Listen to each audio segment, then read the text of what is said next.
Bonjour bien-aimés, bonsoir. Ça dépend à quelle heure vous allez suivre cette courte vidéo.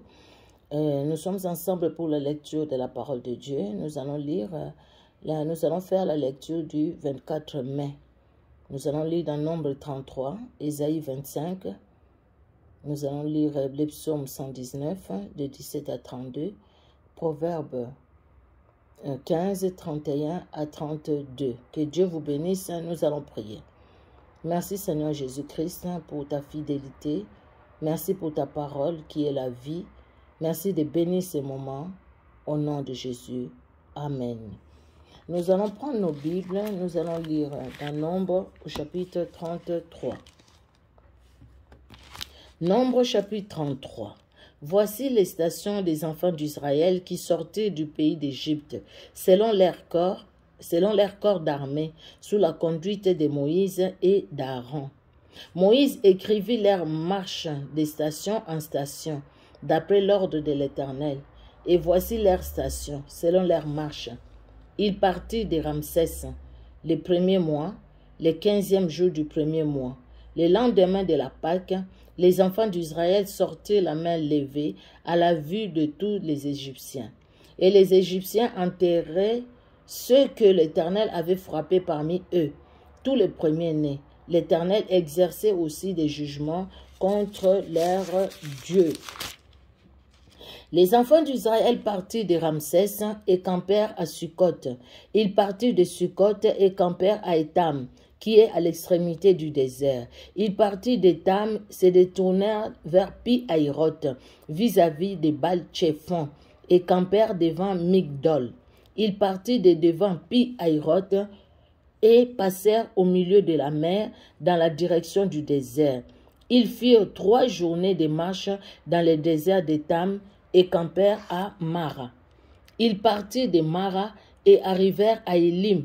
Il y avait à Élim 12 sources d'eau et 70 palmiers. Ce fut là qu'ils campèrent. Ils partirent d'Élim et campèrent près de la mer Rouge. Ils partirent de la mer Rouge et campèrent dans le désert de Sin. Ils partirent du désert de Sin et campèrent à Dofka. Ils partirent de Dofka et campèrent à Élush. Ils partirent d'Alush et campèrent à Réphidim, où le peuple ne trouva point d'eau à boire. Ils partirent de Réphidim et campèrent dans le désert de Sinaï. Ils partirent du désert de Sinaï et campèrent à Kibroth à Taava. Ils partirent de Kibroth à Taava et campèrent à Hatcheroth. Ils partirent de Hatcheroth et campèrent à Rithma. Ils partirent de Rithma et campèrent à Rimon-Péré. Ils partirent de Rimon-Péré et campèrent à Libna. Ils partirent de Libna et campèrent à Rissa. Ils partirent de Rissa et campèrent à Kéélata.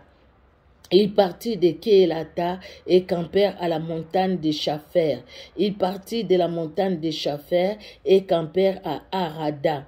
Ils partirent de Arada et campèrent à Makélot. Ils partirent de Makélot et campèrent à Tahat.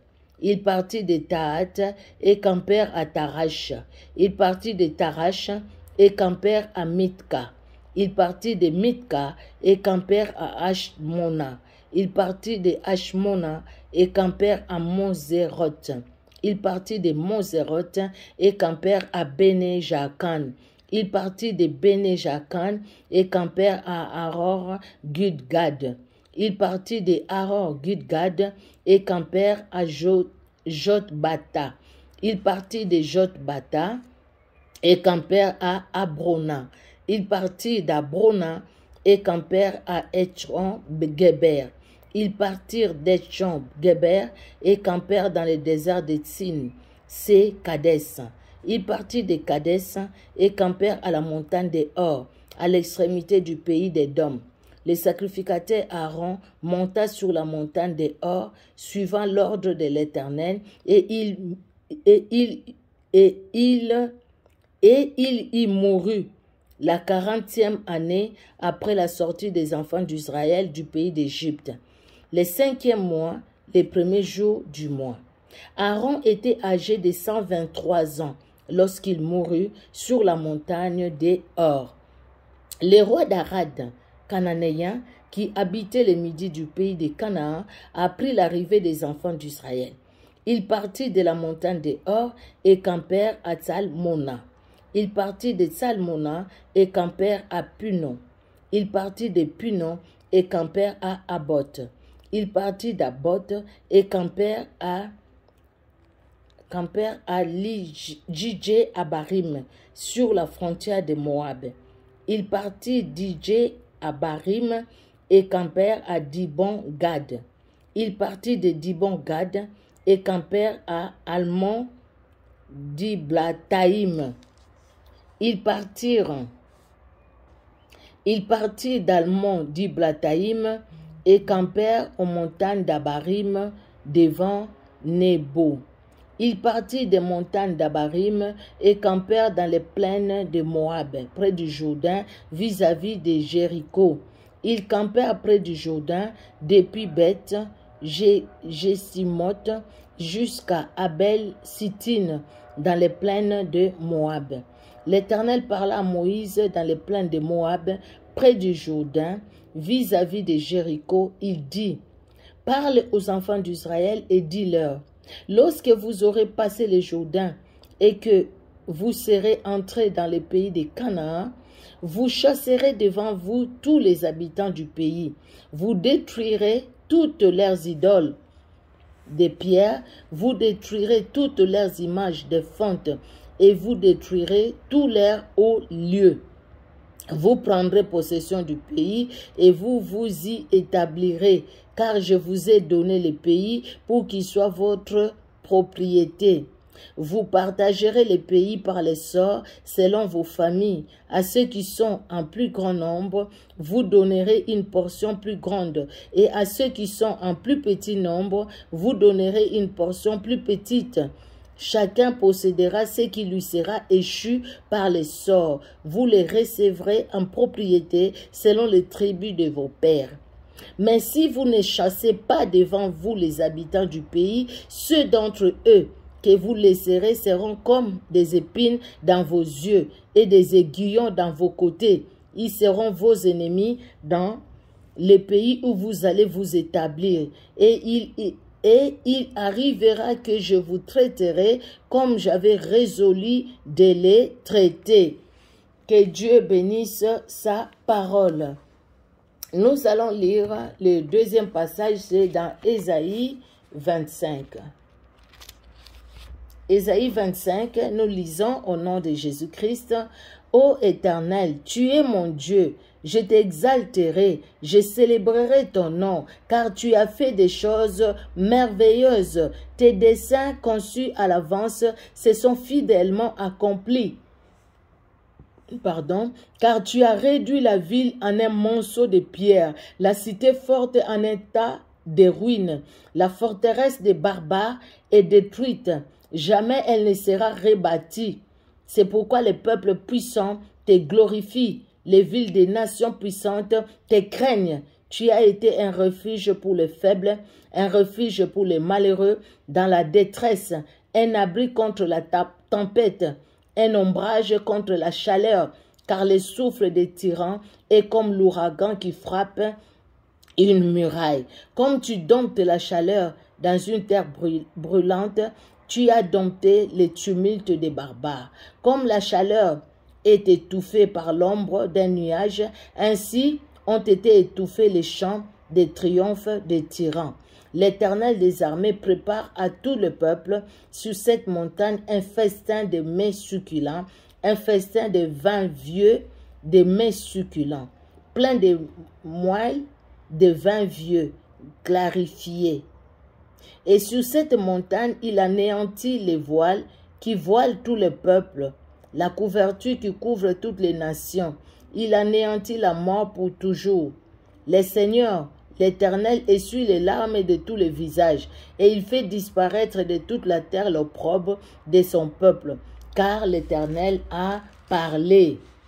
En ces jours, l'on dira: voici, c'est notre Dieu, en qui nous avons confiance, et c'est lui qui nous sauve. C'est l'Éternel, en qui nous avons confiance.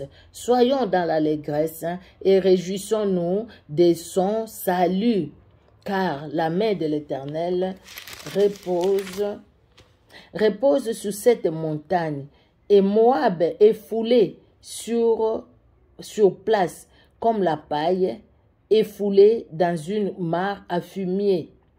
Au milieu de cette mare, il étend ses mains, comme les nageurs les étend pour nager.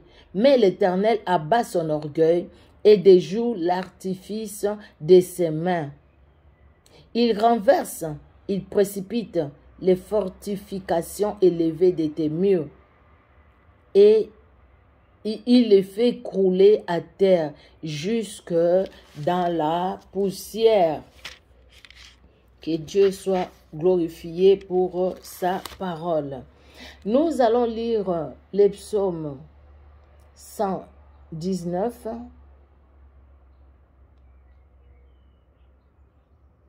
Les psaumes 119, de 17 à 32. Les psaumes 119, voilà, de 17 à 32. Nous lisons 17. Fais du bien à ton serviteur pour que je vive et que j'observe ta parole. Ouvre mes yeux pour que je contemple les merveilles de ta loi. Je suis un étranger sur la terre. Ne me cache pas tes commandements. Mon âme est brisée par les désirs qui toujours la portent vers tes lois.